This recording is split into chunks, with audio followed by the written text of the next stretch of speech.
Final skills test. Let's do this. Okay, so first one for inoculating a tube with bacteria. I have my 2 tubes. This has the bacteria that we're trying to inoculate this tube with, which is just like a regular broth, labeled so I can know which tube is which.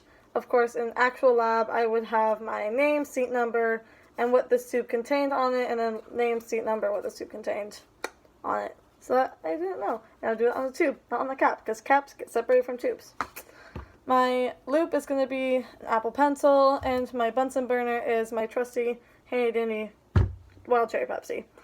So, prep. I wouldn't just set that on the bench. That would be like in a rack somewhere. I would have cleaned the bench with 70% ethanol or whatever disinfectant, like Kim wipes or some sort of like paper towel. So I'm going to take the loop. First up, flame the loop red hot. Get all the bacteria that could be on there, could exist on there, dead, gone. Wait for it to cool. Very important. Don't want to kill the bacteria inside the tube. Ooh, knocking the tubes over. It's fine. So next, with the same hand that I have my loop in, keeping this on an angle so as to keep air contamination down, going to take the lid off, flame the lip of the tube, get rid of anything that might be on there contaminating. Take my loop, very carefully, get this in there until I get the loop full of bacteria, flame the lip of the tube again. Wow! Replace the cap. And then put it back in the rack where it belongs. Now, lid off again on an angle, flame the lip of the tube. With this inoculated loop, I'm going to now inoculate the broth, or whatever we have, if there was a slant in here, I guess. If I had a needle, I could do a deep. Then, flame the lip of the tube, replace the cap, place in the wire rack for the test tubes, and then flame the loop again, kill all the bacteria so that we don't contaminate the next person's work. Wait for it to cool in the wire rack where it belongs. Okay, second part, T-streak on a plate. So I have drawn on here T-streak plate. Of course, it again would be labeled with what type of plate it was, my name, my seat number, all that jazz if we were in lab.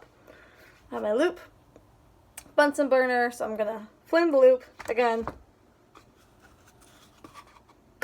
cool, get my inoculum that I'm inoculating with, remove the cap, flame the lip of the tube.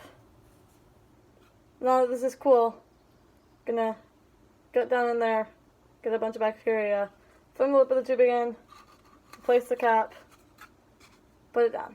Don't need that anymore. Now, with the bacteria on here, take our T-streak plate in this first section.